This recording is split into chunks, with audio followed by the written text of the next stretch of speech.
Hi friends, welcome to Eshwar lucky logs. ఎలా ఉన్నారు? ఈ కర్రీ అయితే కాకరకాయ. జనరల్‌గా అందరి ఇంట్లోనూ ఈ కాకరకాయ వండినప్పుడు మాత్రం ఖచ్చితంగా వేరే కూర అయితే వండుకోవాల్సిందే. ఎందుకంటే చిన్న పిల్లలకి, అలాగే పెద్దవాళ్ళకి కూడా కొంతమందికి ఈ కాకరకాయ అంటేనే చేదుగా ఉంటుంది అనే ఫీలింగ్‌లో ఉంటారు. అదేంటి ఫీలింగ్ అని కాదు, తినరు సరిగ్గా కదా! ఒకసారి ఇలా చేసి పెట్టండి. చాలా ఇష్టంగా తింటారు. మళ్ళీ మళ్ళీ కావాలని కూడా అంటారు. మామూలుగా కాకరకాయ తింటే పొట్టలో పురుగులుండవు. చిన్న పిల్లలకి ఎంత చెప్పినా మంచిదమ్మా, తినండమ్మా అని చెప్పినా సరే, చేదమ్మా మేము తినమని తప్పించుకుంటారు. పెద్దవాళ్ళు కూడా అలాగే సాకులు చెప్పేస్తారనుకోండి. ఇలా ఒకసారి గుత్తి కాకరకాయ ట్రై చేసి చూడండి. చాలా బావుంటుంది. పిల్లలు కూడా చాలా ఇష్టంగా తింటారు.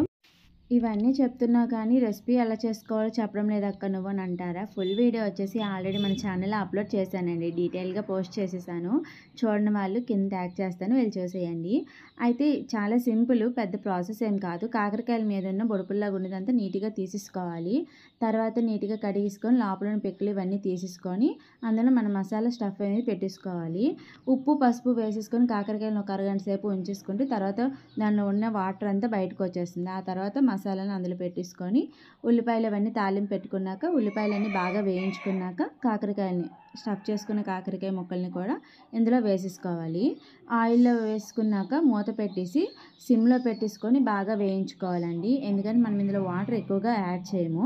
సో అందుకే సిమ్లో పెట్టేసి మధ్య మధ్యలో కలుపుతూ బాగా దగ్గరయ్యేంత వరకు వేయించేసుకోవాలి. మనం ముందుగా మసాలా రెడీ చేసుకున్నాం కదా, సో అందులోనే కొంచెం వాటర్ కలిపేసుకొని మిగిలిన మసాలాను కూడా వేసేసుకొని దగ్గరయ్యేంత వరకు ఉడికించుకుంటే సరిపోతుంది. లాస్ట్‌గా ఉప్పు, కారాలన్నీ చూసేసుకోండి. చాలవు అనుకుంటే కొద్దిగా యాడ్ చేసేసుకోవడమే. అంతే, గుత్తి కాకరకాయ రెసిపీ చాలా ఈజీగా చేసేసుకోవచ్చు. ఫుల్ వీడియో నేనొచ్చేసి కింద ట్యాగ్ చేస్తాను, వెళ్ళి చూసేయండి. అలాగే వీడియో నచ్చితే please like, share, subscribe. Thanks for watching. Bye guys.